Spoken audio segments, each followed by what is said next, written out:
Aleluya, Señor.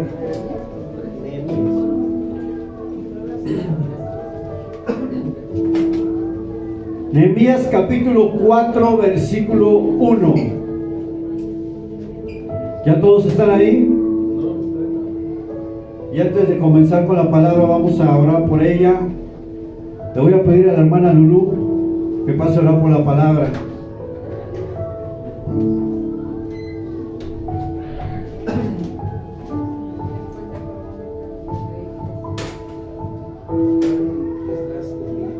Señor Jesús, te damos gloria a tu nombre y gracias, Señor, porque tú nos permites, Señor, congregarnos en esta casa. Ahora, Señor, te pido que tú dispongas nuestra mente, Señor, que tú quites todo distractor y que tú, Señor, prepares nuestros corazones, Señor, para que esta palabra caiga en tierra fértil, Señor, y a tus tiempos de fruto. Te pido, Señor, que aprendamos la palabra, Señor, y que sea un estandarte en nuestras vidas, Señor, para cuando pasemos por la prueba la recordemos y sabemos que tú eres poderoso, Rey. Habla en nuestras vidas en el nombre de Cristo Jesús. Amén. Vamos a leer la escritura, hermanos, Nehemías capítulo 4, versículo 1. Dice la palabra de Dios así: en el nombre del Padre, y del Hijo, y del Espíritu Santo. Cuando oyó Sanbalat que nosotros edificamos el muro, se enojó y se enfureció en gran manera, e hizo escarnio de los judíos. Ahora todos juntos. Cuando oyó Sanbalat que nosotros edificábamos el muro, se enojó y se enfureció en gran manera, e hizo escarnio de nosotros. ¿Puede tomar asiento, hermano? Y hoy vamos a hablar acerca de Nehemías. Y quiero que imaginen por un momento que alguien viene a tu casa, te saca de tu casa, tú estás en la comodidad de tu hogar, y de repente esta persona o estas personas que vienen a tu hogar te llevan a ti junto con toda tu familia. Pierdes todos tus bienes, todo lo que has trabajado toda la vida. Tu manera de vivir es cambiada, tu manera de hablar es tratada de ser modificada. Tus hijos, tus nietos, tu esposo son llevados cautivos a un lugar desconocido para ti. No solamente eso, es un lugar donde no creen en Dios. Hay muchas deidades. Su manera de vestir es diferente. Y el rey que está gobernando ahí pide honra como a un Dios. Esta es la historia del pueblo de Dios. Todos conocemos lo que se llama como el exilio, ¿verdad? Sabemos que es el exilio, ¿cierto? Imaginen una vida acostumbrada a cierta manera de vivir y de repente los judíos son tomados por el rey Nabucodonosor, la ciudad donde viene saqueada, quemada, el templo es saqueado y todos son llevados a Babilonia por aproximadamente 70 años. Había un periodo donde el pueblo era cautivo, pero Dios en su grande misericordia decide levantar algunos líderes para traer lo que se conoce como el retorno a Jerusalén. Y la Biblia nos enseña, que nos habla de Zorobabel, quien es quien comienza la reconstrucción del templo. Con algunos judíos regresan. Después tenemos a Esdras, quien trae una reforma porque la ley, la palabra de Dios había sido olvidada. Y posteriormente tenemos al último personaje, que se llama Nehemías, que va a Jerusalén con otro grupo de judíos para reconstruir las murallas. Es interesante que cada uno de los líderes que se levanta para traer judíos a Jerusalén y comenzar nuevamente a reconstruir, reestructurar su sociedad como pueblo de Dios, estos presentan oposición.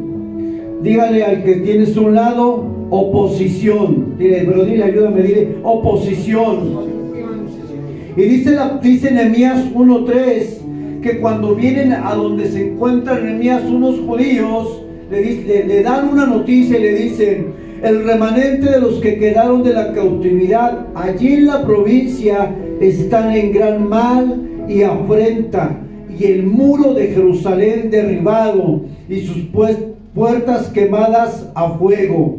Vienen con Nehemías y le dan la noticia que la ciudad está quemada y que el pueblo se encuentra en una gran afrenta.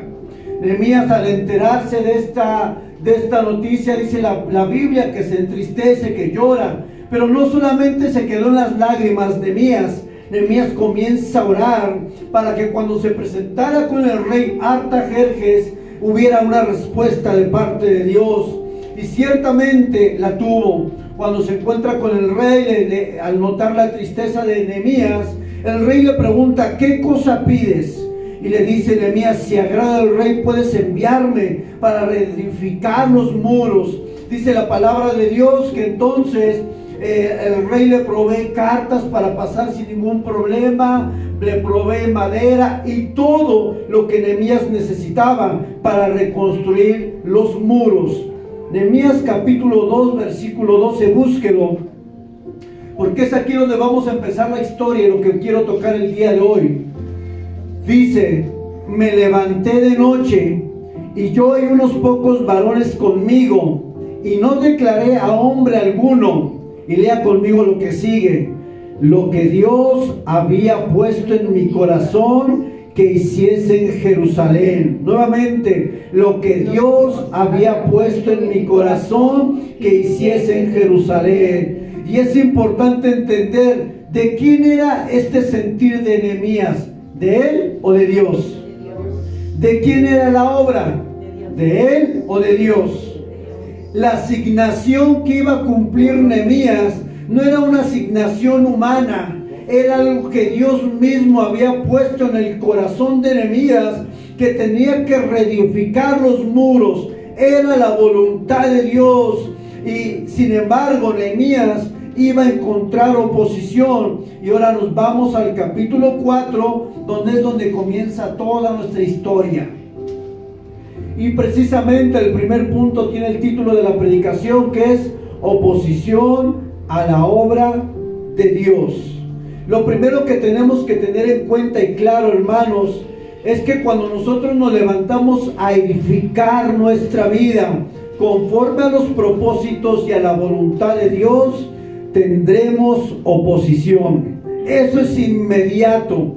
Por eso muchas personas que se convierten al cristianismo y cuando recién se convierten tienen un periodo de problemas y de pruebas más intensos que cuando no estaban con Dios. Muchos se regresan al mundo porque dicen: bueno, es que yo sin Dios, pues creo que estaba mejor. ¿No has escuchado eso?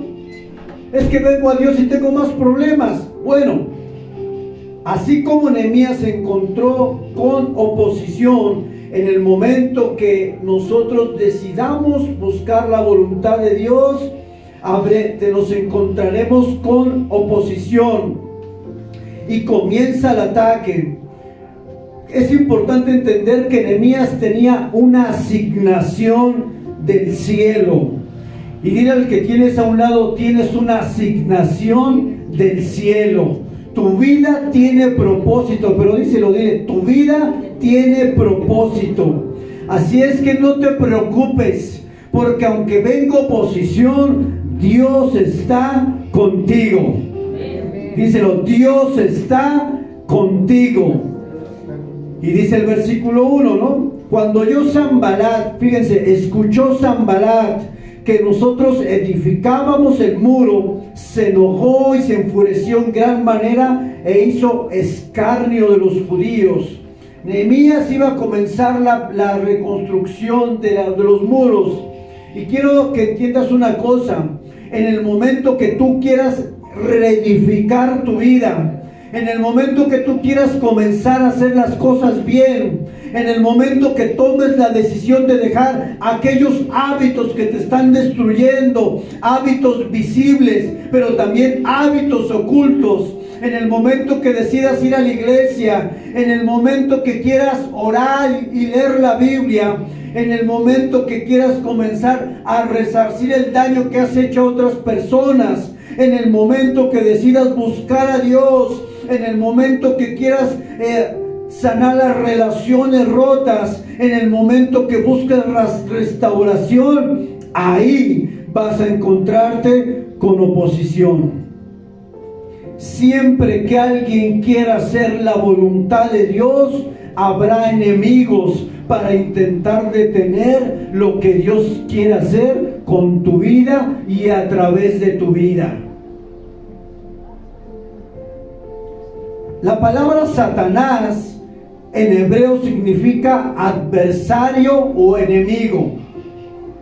Y este término se ocupa para involucrar todo aquello que va en contra de la voluntad de Dios en una persona y de Dios mismo y los propósitos que Dios tiene para tu vida.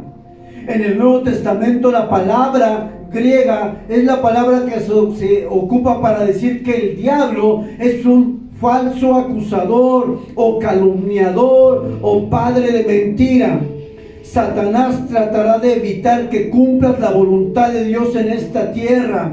Y es importante, hermanos, que entendamos que todos los que estamos en este lugar y todo aquel que se llame cristiano, tenemos una guerra y un enemigo en común. Si bien a veces no somos conscientes, no significa que no sea una realidad.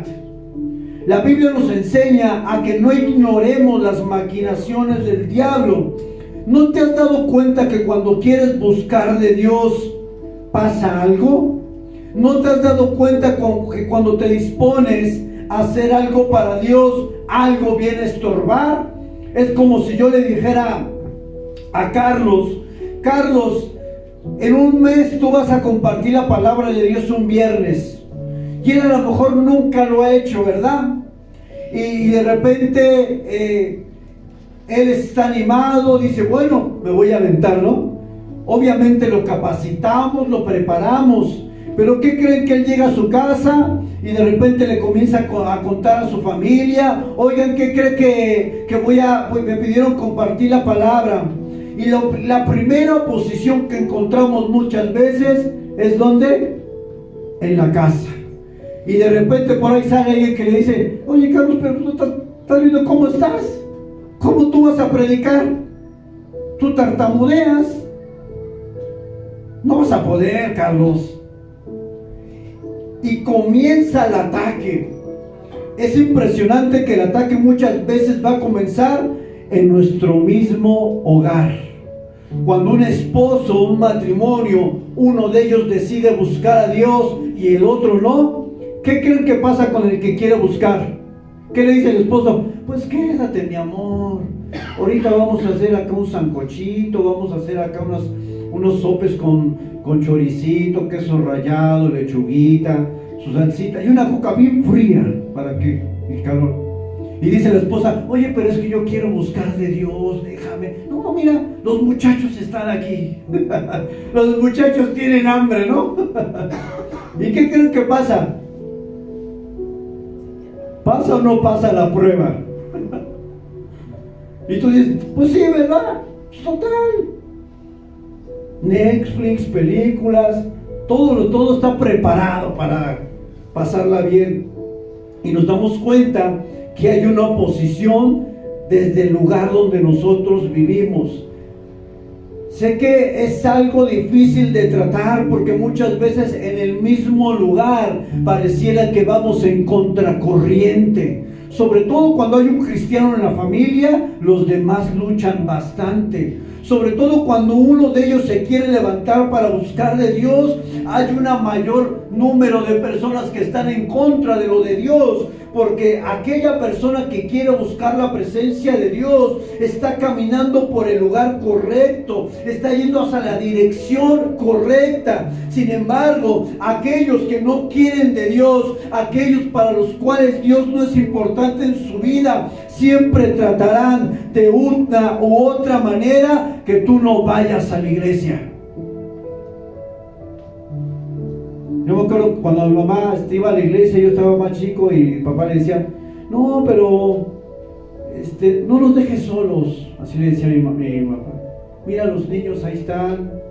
Y mi mamá, pues casi la mayoría de veces sucumbió, ¿no? Dijo, bueno, pues me quedo, ¿no?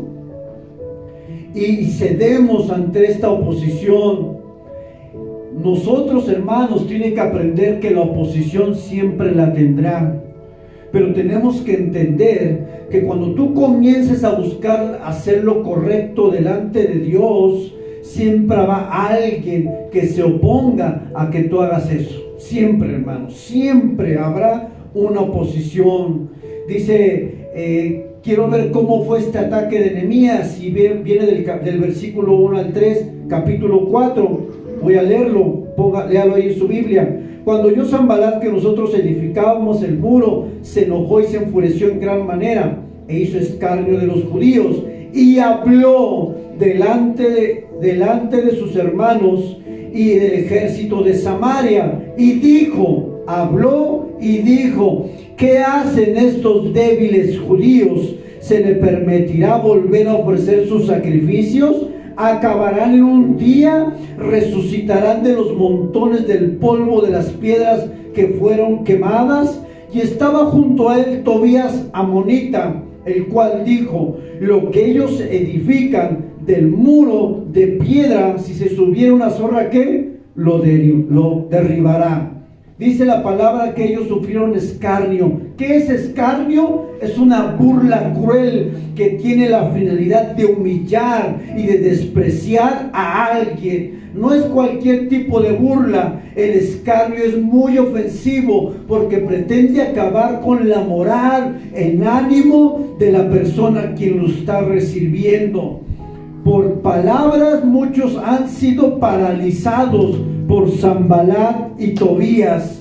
Muchos que comenzaron un camino con Dios, alguien vino y te dijo palabras que hicieron que te detuvieras. A algunos les dijeron que no iban a poder cambiar su vida. A algunos que comenzaron a servir les dijeron que no eran capaces de servir. Y muchas veces nosotros nos encontramos con este Sanbalat y Tobías, con personas que vienen y dan palabra a nuestra vida, pero no es una palabra de vida, sino es una palabra de muerte, una palabra para provocar desánimo en nuestros corazones. Vuelvo a la historia de Carlos. Se le invitó a compartir la palabra, llegó a su casa y les dijo: ¿qué creen que el pastor me dijo que yo voy a compartir? Él tiene una expectativa de hacerlo para Dios, pero en su casa, con las palabras les dicen: ¿te acuerdas de tu pasado? ¿Te acuerdas de tus errores? ¿Te acuerdas de quién eras? ¿Te acuerdas cómo te equivocaste hace un mes? ¿Qué pasa con Carlos? Venía así como que sí, ¿no? Así Carlitos, así como, amén, voy a ver cómo lo hago porque yo me paro, ¿no? Pero cuando escucha las palabras, ¿qué es lo que intentan las palabras hacer en Carlos? Desanimarlo. Y este es el primer ataque de Sanbalat y Tobías, es un ataque de palabras. En primera de Samuel 1, del 8 al 11, cuando viene Goliat contra el pueblo de Dios, dice: y se paró Goliat y dio voces a los escuadrones de Israel, diciendo: ¿para qué os habéis puesto en orden de batalla? En otras palabras está diciendo: bueno, ¿y ustedes qué? ¿A poco se paran enfrente de mí un gigante más de 2 metros? ¿No soy yo el filisteo? Y vosotros los siervos de Saúl, escoged entre vosotros un hombre que venga contra mí. Si él pudiere pelear conmigo y me venciere, nosotros seremos vuestros siervos. Y si yo pudiere más que él y lo venciere, vosotros serán nuestros siervos y los serviréis. Y versículo 18, que es el versículo 10, perdón. Y añadió el filisteo: hoy yo he desafiado al campamento de Israel. Dame un hombre que pelee conmigo. Oyendo Saúl y todo Israel estas palabras del filisteo, se turbaron y tuvieron gran miedo. ¿Qué es lo que provocó miedo en el corazón del ejército de Israel? ¿Las qué? Las palabras y la apariencia de Goliat fueron suficientes para traer confusión al ejército. Dime en algún momento qué palabras te dijeron que hicieron que te detuvieras en la voluntad de Dios. ¿Qué palabras recibiste que en algún momento fuiste marcado y en algún tiempo de tu vida te detuviste porque alguien soltó palabras a tu vida que te desmenuzaron, te desbarataron? ¿Qué palabras o qué situación tan grande que parecía quería golpear tu vida que te detuviste? ¿Alguien te difamó? ¿Un líder te decepcionó? ¿Cuántos se han detenido por situaciones externas que vinieron en su vida? ¿Cuántos de nosotros nos hemos detenido en algún momento del cristianismo por algo que nos pasó? Por un mal liderazgo, por un abuso, por difamación. ¿Se han detenido por algo así en su vida cristiana? Nos hemos detenido en algún momento. En el momento que tú dices, ya no quiero ir a la iglesia. En el momento que tú dices, pues ya para qué leo la Biblia. En el momento que tu fe empieza a cavilar. En el momento que ya te estás desanimando, estás perdiendo fuerzas. Pero hay de aquellos que no permiten que esas palabras hagan nido en su mente y en su corazón. Hay de aquellos que le creen a Dios. Hay de aquellos que con todo su corazón y todos sus defectos le dicen a Dios que sí. Porque Dios puede tomar a un tartamudo temeroso para liberar una nación de más de 2 millones de población. Hay de aquellos que han sido menospreciados, pero en su corazón anhelan servir a Dios, porque Dios puede tomar un pastor de ovejas y llevarlo a gobernar un reino. Hay de aquellos que hoy se levantan y entienden que la palabra y que la misión y la asignación que hay en su vida no es algo que venga o dependa de los hombres, sino que depende de Dios mismo y que viene del cielo mismo. Si tú entiendes que tu asignación no viene de esta tierra y que no depende de mí, que seas bendecido y avances en el propósito y que entiendes que eso viene de Dios porque es una obra de Dios en ti, que se preparen todos, porque vas a hacer lo que otros no piensan que puedes hacer. Hay de aquellos que viven por fe y no por vista, porque el que vive por vista se detendrá en cada oposición, pero el que vive por fe caminará a pesar de la oposición. El que vive por fe no se deja intimidar por lo grande del problema. El que vive por fe, aunque ve un gigante parado enfrente de él, dice: yo vengo con alguien que es mayor que ese gigante que se está enfrentando a mí. Hay de aquel que cree en Dios, porque ese es una persona, un hombre y una mujer que podrá ser usado por Dios. Hay de aquel que no se vale de sus recursos y de su talento y de sus dones. David le dijo a Goliat: yo no vengo con espada, con lanza o jabalina, yo vengo en el nombre del Señor Todopoderoso. Yo no vengo con armas humanas, yo no vengo con talentos, yo vengo en el nombre de Jehová de los ejércitos. ¿Tú en qué nombre vas?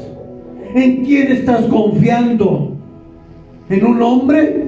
Vas a fracasar si tú confías en un hombre, porque yo como hombre te voy a fallar. ¿Cierto o no? Grandes ministerios y hombres que tienen llamados de Dios tremendos están detenidos porque algo paralizó su vida, y esto es que muchas veces en la oposición que enfrentaron pareció ser mayor, porque no se dieron cuenta que el creador del universo, el que creó los cosmos, las galaxias, el que creó la misma tierra, estaba de su lado. ¿A quién tenemos de nuestro lado, hermanos? ¿Usted en qué Dios confía? Porque con cualquier problema se viene abajo. ¿En qué Dios está confiando? Porque su problema y mi problema no es más grande que Dios. Porque su problema y mi problema no evita que Dios siga en su trono gobernando la tierra. ¿O sí? ¿O tu problema será mayor que Dios? Pero ¿sabe qué pasa, hermano? Estamos en una posición donde muchas veces la tempestad, cuando golpea nuestra vida, no estamos cimentados en la palabra poderosa de Dios. Y un hombre que no conoce la Biblia, un hombre que no profundiza en la palabra y no vive la palabra, es un hombre que está débil espiritualmente para soportar los embates de Satanás.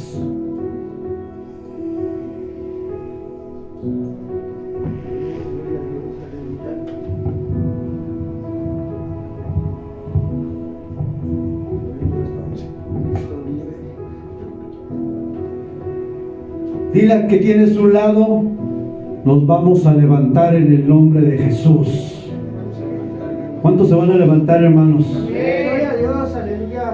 Ayer platicaba con Gerardo y nos hablaba que él había estado en la santería, ya lo conocen, y a mí me sorprende cómo Dios toma a alguien así y lo usa en su obra. Solamente Dios es capaz de tomar a alguien que dormía en los sepulcros, alguien encadenado, alguien que lo tiraban de loco, alguien que le tenían temor. Solamente Dios puede tomar una persona en esa condición física y espiritualmente caída para mandarlo a predicar a 10 ciudades. Solamente Dios puede tomar lo vil y lo menospreciado para exaltar su nombre. Solamente Dios puede tomar un tartamudo para liderar una nación. Solamente Dios puede hacerlo. Así es que no te menosprecies jamás. Tienes que entender que Dios puede tomar lo más roto y usarlo para su gloria. Gloria a Dios. Y nosotros somos esos rotos, hermano. Usted y yo somos los rotos que Dios tomó del mundo, lastimados, dañados, depravados y de todo. No somos la élite. Venimos de lo peor. Platique con algunos de nosotros y le contaremos nuestra historia. Y va a decir: no, pues, ¿quién está predicando ahí? Bájenlo de ahí, ¿no? Éramos de lo peor. Pero en el nombre de Jesús, nosotros hemos creído al cielo y a su palabra. Y no nos vamos a detener, ni vamos a retroceder en el nombre de Jesús. Porque somos pocos, pero la presencia de Dios está con nosotros. En el nombre de Jesús. En el nombre de Jesús. Fueron el viernes nuestros hijos a plantar unas plantitas allá en la rotonda que está ahí, en la mera entrada. Y me dice mi suegra que ahí encontraron muñecos de esos para hacer trabajos de santería. Yo le decía a mi esposa: estoy seguro que toda esta unidad está llena de eso. Justamente ahí donde está esa rotonda, nosotros teníamos la lona y había la lona de otra iglesia también. Pues ¿qué creen? Que esas dos lonas desaparecieron, las de las iglesias. Tenemos oposición. Se levantan en contra de la iglesia. Pero dice Jesucristo a sus discípulos que las puertas del Hades no prevalecerán en contra de la iglesia de Dios, la iglesia de Cristo. Así es que podrán poner muñecos, gallinas y lo que sea, pero Cristo está con nosotros y no somos perdedores, sino somos vencedores por el poder de la sangre de Cristo. Que se levanten, que vengan aquí también, porque aquí se van a convertir. Que vengan. No me importa que venga aquí un santero. Que vengan. No tenemos miedo. porque el Espíritu Santo está con nosotros. Aleluya. Vamos al punto número 2.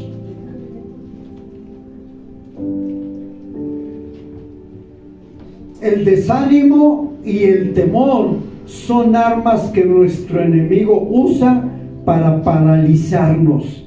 Vamos a Nehemías capítulo 4, del 6 al 10. Bueno, ahí para que usted vaya leyendo, hermano, del 6 al 10. Fíjenselo, seguimos con la historia. Viene Nehemías, tiene una oposición, con palabras tratan de desanimarlos, pero Nehemías hace una oración a Dios y pone en manos de Dios a sus enemigos. Y en el versículo, vamos a leer a partir del versículo 7. Pero aconteció que oyendo Sanballat y Tobías y los árabes, los amonitas y los de Asdod, que los muros de Jerusalén eran ¿qué? Reparados, porque ya los portillos comenzaban a ser cerrados, se encolerizaron mucho y conspiraron todos a una para venir a atacar a Jerusalén y hacerle daño. Entonces oramos a nuestro Dios. ¿Qué hicieron?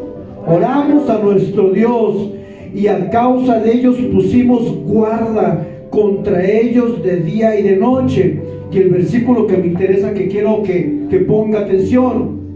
Y dijo Judá: las fuerzas de los acarreadores se han ¿qué? Debilitado, y el escombro es ¿qué? Mucho, y no podemos edificar el muro. Y nuestros enemigos dijeron: no sepan ni vean hasta que entremos en medio de ellos y los matemos y hagamos cesar la obra. La palabra para desánimo es la palabra hebrea que es katsar, y significa angustiado, oprimido, desaliento, postración, decaimiento. Pero hay otra palabra que también significa para desánimo, como cosechar o secar. Es interesante que el desánimo no solamente se refiere a un ataque en particular, sino es algo, o es el resultado de un proceso donde vamos cosechando algo en nuestra vida que nos ha robado el ánimo. Y del versículo 6 al versículo 9, usted se podrá dar cuenta. Dice el versículo 6: edificamos pues el muro, y toda la muralla fue terminada hasta la mitad de la altura, porque el pueblo ¿qué dice ahí el versículo 6? Tuvo ánimo.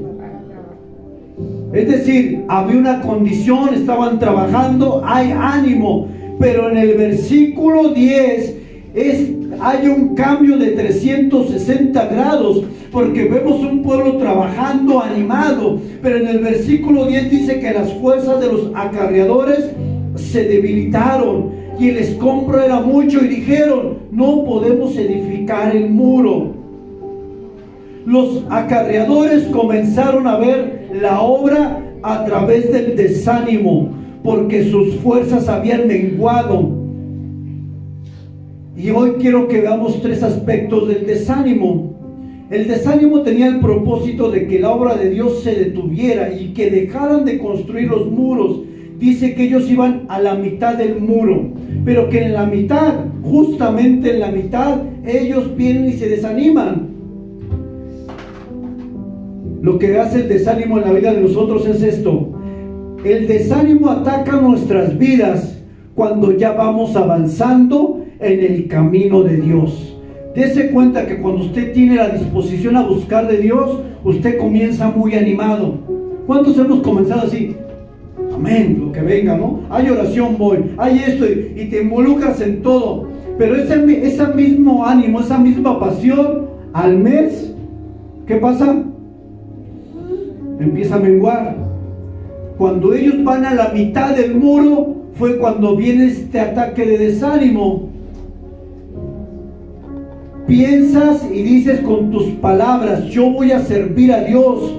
Eres puntual, tienes disposición, estás comprometido, se ve en ti un deseo de servir, pero al poco tiempo comienzas a decaer. Ya no llegas puntual, te da igual servir o no servir, ya no adoras como al principio, que aplaudías, levantaba las manos al cielo y el Dios te tocaba y llorabas ante su presencia, y el venir a la iglesia para ti ha sido como algo, una rutina.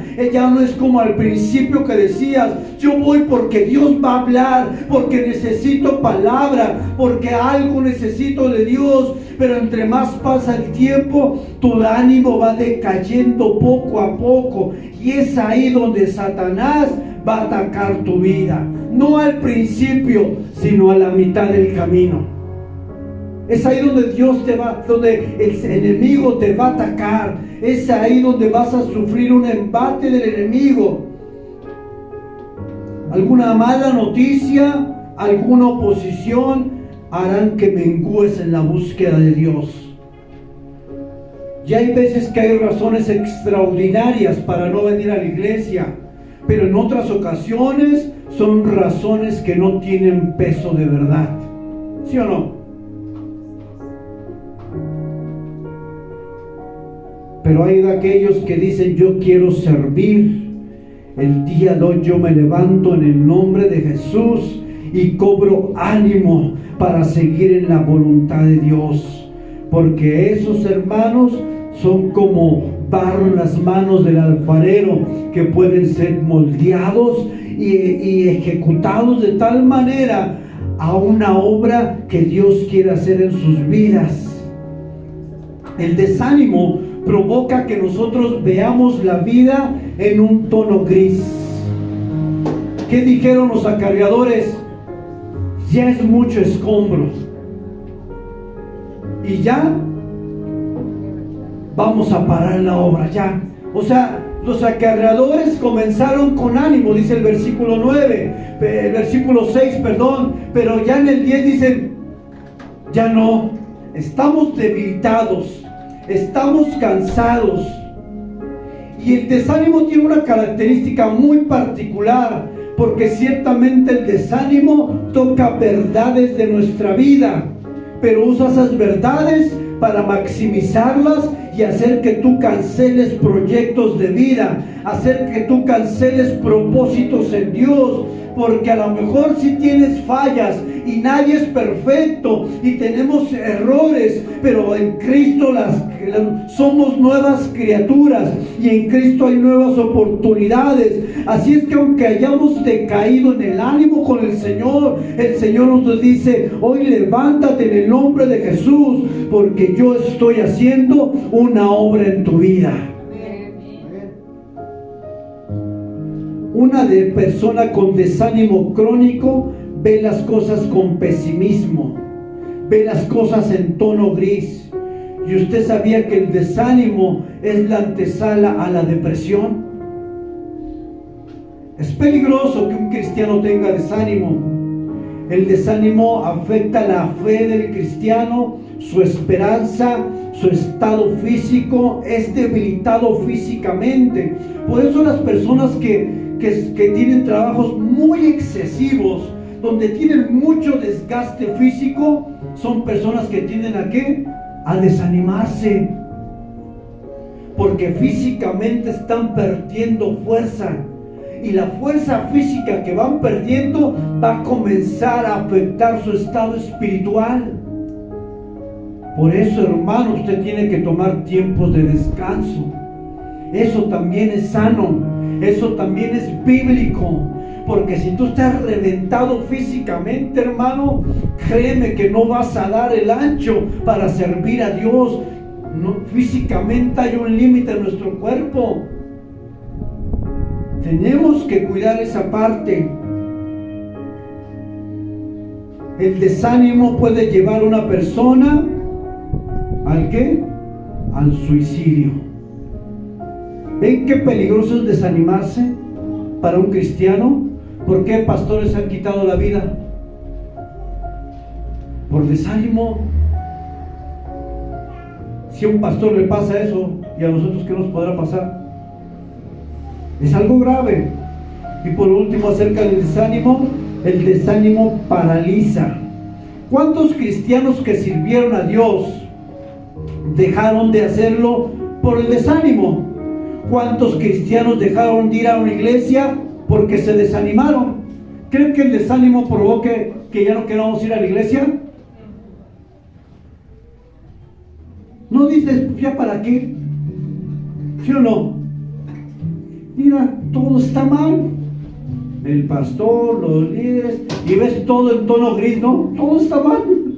Todo está mal, ¿para qué voy a la iglesia? ¿Cuántas personas con dones y talentos hermosos están hoy? Oye, ¿cómo estamos? 2 de julio del año 2023.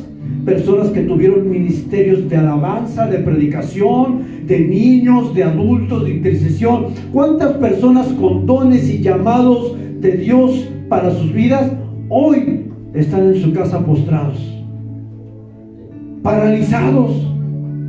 Se decepcionaron del liderazgo. Alguien los difamó. Alguien de la misma congregación los lastimó. Le contaron su problema a alguien y ese se encargó de contarlo a toda la iglesia y se desanimó. Y hoy están en sus casas paralizados. El enemigo está trabajando y es lo que quiere de nosotros, que nosotros nos detengamos por las situaciones que vivimos en la vida. Y muchas personas ya no quieren saber nada de Dios. Hoy hay muchos hogares dentro de esta unidad que hay personas que son cristianos o que conocieron de Dios y que ahorita están sentados en su sofá, secándose y muriendo espiritualmente. ¿Sí o no? A lo mejor nosotros estuvimos ahí en ese sofá también, ¿no? Ahí. Ya no quiero vivir. Ya, ¿para qué? ¿Para qué voy a la iglesia? Si tú... Mira. Hoy te vengo a decir en el nombre de Jesús, un nombre que es sobre todo nombre, que tienes que levantarte. Hoy te vengo a decir que las promesas de Dios para tu vida no han cambiado y que el llamado de Dios para tu vida es irrevocable. Hoy quiero decirte que tienes que levantarte y venir a la cruz y ponerte a cuentas y entregar ese desánimo en la presencia de Dios, porque el propósito de Dios no es que estés postrado en tu casa sin hacer nada y desperdiciando tu vida y los talentos y el llamado que Dios tiene para ti y la asignación para lo cual fuiste hecho vivo, para lo cual tú naciste. ¿Sabías que tú naciste para un propósito en esta vida? ¿Lo estamos cumpliendo? Es necesario que nosotros, hermanos, entendamos que el enemigo te quiere detener. El desánimo es una arma poderosa, porque de alguna manera el desánimo es algo que se opone a la fe. Donde la fe cree a Dios y sus promesas, el desánimo ve y cree lo peor y tiende básicamente a olvidarse de quién es Dios y lo que ha prometido. Fíjense y escuchen esto. El desánimo tiene la capacidad de afectar las palabras, la manera en que vemos las cosas, pero también afecta lo que tú sientes y afecta tus pensamientos. El desánimo tiene la capacidad de que esto produzca acciones que van contrarias a la voluntad de Dios. El desánimo afecta tu lenguaje, el desánimo afecta tu manera de pensar y como resultado afecta tus acciones. ¿Ya para qué? ¿Para qué voy a la iglesia? Mira todo lo que me está pasando y Dios no hace nada. He orado, he clamado y no sucede nada. El desánimo tiene la capacidad de que distorsiona la fe y en algún momento ha habido cristianos que la pierden. ¿Ya para qué? Ya que el Señor me lleve. ¿Quiere que se lo demuestre en la Biblia? ¿Cómo sí? ¿Qué le pasó a Elías? Venía de echarse, descabecharse a ¿cuántos? 850 profetas, ¿no? Y le manda una carta a Jezabel. ¿Y qué le pasa a Elías? ¿Y qué dice? Me quiero morir. ¿Quién más dijo eso? ¿Quién? Jeremías. ¿Quién más dijo eso? Moisés. Si esos hombres de Dios se quisieron morir, imagínense. Pero es lo que hace el enemigo. El desánimo te lleva a decir palabras que van totalmente contrarias a lo que es la voluntad de Dios para tu vida. Va a afectar toda tu vida. Por eso, hermanos, debemos de tener cuidado con el desánimo. Si tú eres una persona que eres muy propensa a desanimarse por las situaciones de la vida, yo te invito, hermano, a que des un llamado, un SOS, porque algo de lo que vamos a ver, de lo que Nehemías hizo para contrarrestar la oposición de este Sanbalat, Tobías, fue pedir ayuda a los hermanos. A veces pensamos que nosotros la vamos a librar solo y no podemos. A veces nos sentimos los llaneros solitarios, ¿no? Yo solo, no. Solo eres presa fácil, porque aprendimos cuando prediqué acerca de la unidad de la iglesia, que cuando estamos unidos somos fuertes. No hay un cristianismo solo individualista. Necesitamos los unos de los otros. Y esto me lleva a lo siguiente. A ver ahí. Y vamos a cerrar. ¿Qué hizo Nehemías entonces para contrarrestar los ataques, la oposición? Vamos a aprender 3 cosas que Nehemías hizo y que le pueden servir a usted y a mí en nuestra vida. El tercer punto se llama la obra de Dios. Diga conmigo, no puede ser detenida. Repitamos todos juntos: la obra de Dios no puede ser detenida, en el nombre de Jesús. Nehemías 6:15, ¿qué dice? Fue terminado. ¿Cómo fue?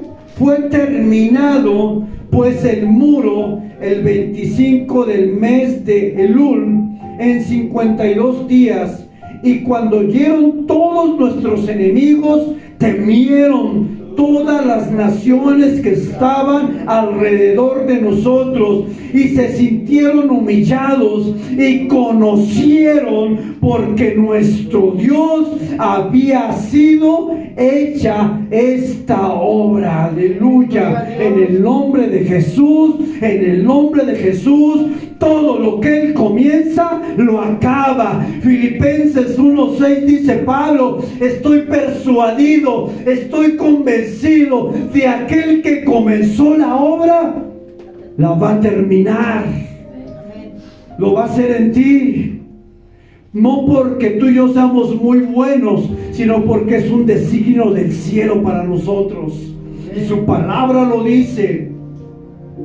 3 cosas que hizo Nehemías y vamos a verlas. ¿Qué hacer cuando hay oposición? Número 1, oración con acción. Oración con acción. En el versículo 9 dice: entonces oramos a nuestro Dios por causa de ellos y pusimos guarda contra ellos de día y de noche. Para Nehemías la oración era algo fundamental. De hecho, en el capítulo 1 usted va a poder leer que toda decisión que Nehemías tomaba nunca fue hecha hasta que él buscó la presencia de Dios y oró. Y eso es una gran enseñanza para nosotros. No tomes ninguna decisión si no has ido primero a orar a la presencia de Dios. No cometas ese error, porque lo más seguro es que fracasemos. Nehemías era un hombre de oración, pero no solamente era un hombre de oración, hermanos. porque a veces tú y yo nos podemos quedar en la oración, pero hay momentos en la vida que la oración es tan necesaria, así como tomar acciones en consecuencia a nuestras oraciones. Lo voy a decir otra vez, no solamente la oración es necesaria, a veces, no siempre, Dios obra de diferente manera, pero a veces es necesario tomar acciones en consecuencia a nuestras oraciones. Porque hay personas que sí oran mucho, pero no hacen nada. Está bien orar, usted ore, usted clame, pero ¿qué hubiera pasado si Nehemías solamente hubiera orado y no se hubiera presentado ante el rey? No hubiera pasado nada de toda la historia que estamos contando. Nehemías oró, dice, ayunó y oró día y noche y fue ante el rey. Cuando el rey le pregunta, ¿qué necesitas? Movido por Dios, Nehemías comenzó a hablar, necesito esto y esto y esto. Pero ¿cómo sucedió eso? Porque Nehemías oró, pero también accionó. Hermano, si usted tiene una necesidad, pero usted solamente ora, usted tiene que pedir al Espíritu Santo en qué momento usted debe actuar. Hay momentos de actuar, hay momentos de tomar el arma, hay momentos, dice la palabra, que Nehemías juntó a las familias, les puso espada y mientras trabajaban estaban construyendo. Hay momentos que la oración no es suficiente, aunque es el fundamento, hay momentos donde hay que accionar. Ore, pero accione. Nehemías es un claro ejemplo. Nehemías oraba y accionaba. Dice aquí el versículo, ¿verdad? Entonces oramos a nuestro Dios y después de la oración pusimos guarda para protegernos de día y de noche. Cuando venimos en tiempos de oposición en oración a Dios, es la manera correcta que comenzamos el contraataque de la oposición que tenemos. Oración y pida discernimiento cuando usted tenga que actuar. Por ejemplo, si en su trabajo a usted le inventan algo que usted no ha hecho, usted al principio ora, ¿verdad? Señor, guárdame, Señor. Pero hay veces que nuestra oración o que el problema sigue avanzando. O sea, la oración no detuvo el problema, dése cuenta. Hay veces que eso sigue caminando. Y de repente te encuentras con el gerente y tienes una opción: o hablar la situación o callarte. Hay momentos que hay que hablar, hay momentos que hay que presentar argumentos, hay momentos que hay que decir, bueno, a ver, vamos a hacer esto. ¿Qué sucede? Yo estoy pasando una injusticia, necesito hablar, necesito aclarar. Es decir, la oración, cuando tú estás en oración, la oración está preparando el corazón de las personas con las cuales tú vas a hablar. Y cuando tú llegas ya orado, ya ayunado, ya buscando de la presencia de Dios, llegas y todo se abre para que se arreglen las cosas. Pero primero oraste, pero también ¿qué? Accionaste. Oremos, pero también accione. Un esposo que trata de recuperar a su esposa, ora. Y la oración es vital, pero el esposo tiene que hacer algo, ¿no? Hay que conquistarla nuevamente. Hay que acortejarla nuevamente. A la mujer ya le dejamos de llevar rosas. Tráigale rosas. Esté orando, pero esté accionando. O sea, la oración a veces es un paso, pero no es todo. A lo mejor vuelva a invitar al cine. Yo tiene mucho que no voy al cine con mi esposa. Hay que ir. Amén. Si no has ido Gerardo con tu esposa, llévala, mi hermano. Sin hijos. Déjamelos en la casa. Pero no solamente la oración, ¿verdad? Hay que ¿qué? Accionar. Así es que Dios te está diciendo, ora, pero pídale al Espíritu Santo que te diga cuándo vas a accionar. Y también hay otra cosa que Nehemías hizo, oró y accionó: la unidad. Vamos al versículo 14. Al versículo 13. Entonces por las partes bajas del lugar, detrás del muro y de los sitios abiertos, puse al pueblo por familias, con sus espadas, con sus lanzas y con sus arcos. ¿Qué hizo Nehemías cuando estaba bajo ataque? ¿Pidió qué? Refuerzos. No puedes solo con tu debilidad. Hoy hay muchos centros de alcohólicos anónimos que están luchando solos. O hay muchas personas que quieren dejar hábitos que están luchando solos.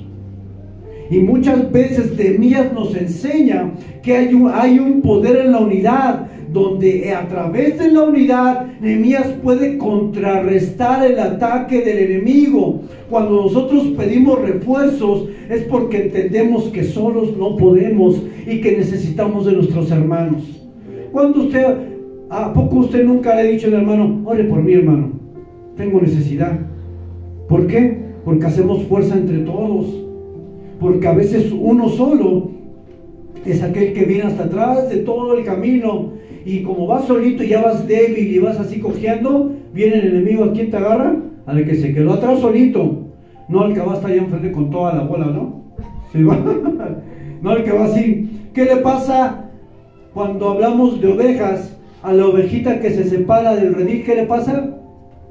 ¿Se la come quién? Hacemos barbacoa, ¿no? Una barbachita así con su consomecito y sus tortillitas calientes. Ya me dio hambre, dice. Separarte del cuerpo de Cristo te pone en riesgo. La iglesia la iglesia, hermanos, como cuerpo de Cristo, tiene la necesidad de estar unida, porque orgánicamente estamos unidos unos a otros. Dice Pablo que como un cuerpo, tú estás unido a mí. A lo mejor Carlos es el brazo, y si se va Carlos de la iglesia, molches, me quedo así sin banco. Y si se va Gerardo de la iglesia, ya me quedo sin pierna. ¿Por qué? Porque estamos unidos.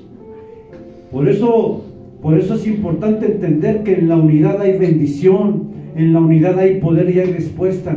Y Nehemías lo sabía muy bien, porque comienza a juntar a las familias, y en esa unidad Nehemías fortalece a todo el pueblo para pelear contra los que se levantaron contra ellos. Y último punto, y estamos acabando. ¿Qué más hizo Nehemías para contrarrestar el ataque de los enemigos? Oración con acción, poder en la unidad, y por último, la confianza en Dios. Lea conmigo el versículo 14. Después miré y me levanté y dije a los nobles y a los oficiales y al resto del pueblo, lea conmigo: no temáis delante de ellos, acordaos del Señor, grande y temible, y pelead por vuestros hermanos, por vuestros hijos y por vuestras hijas, por vuestras mujeres y por vuestra casa. ¿Qué le dijo Nehemías al pueblo de Dios? ¿Que qué? Se levantara. Dice: acuérdate quién es Dios. Y es aquí donde mucho se nos olvida quién es Dios. Porque cuando estamos en el mero calor del problema, buscamos recursos externos antes que el celestial. Si ahorita tuvieras un grande problema en tu vida, posiblemente si tú tuvieras los recursos para solucionar ese problema, Dios sería el último a quien irías para solucionar tu problema. Si tú en tu cuenta del banco ahorita tuvieras 100,000 pesos, un ejemplo, y te pasara un problema que requiere dinero, ¿a dónde vas primero? ¿A la presencia de Dios para pedir dirección o al banco a sacar el dinero? ¿Y eso qué deja ver? ¿Que confías más en Dios o en el banco y tus recursos?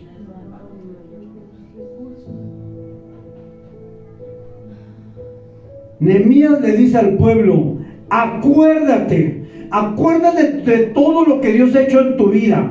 Acuérdate de cómo te ha provisto de alimento cuando no tenías.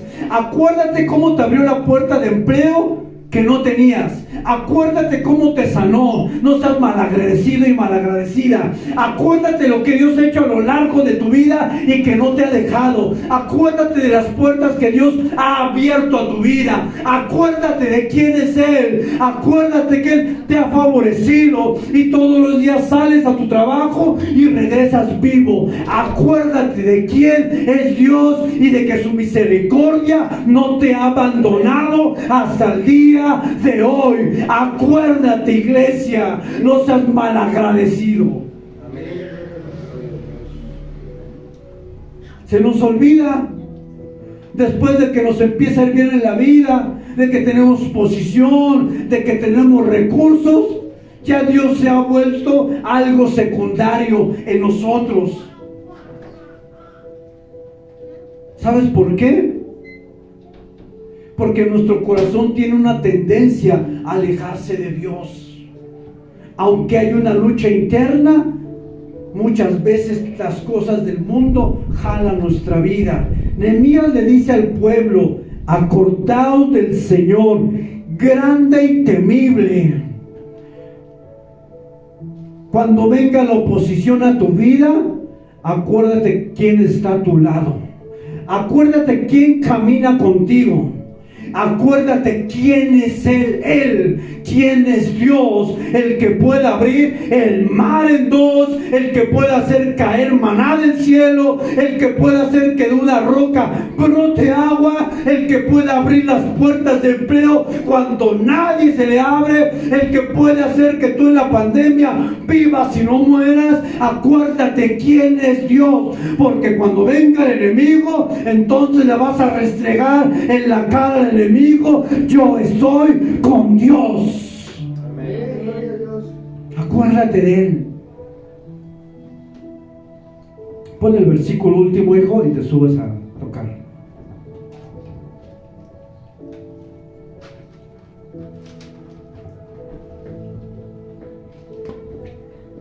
Súbete por mí.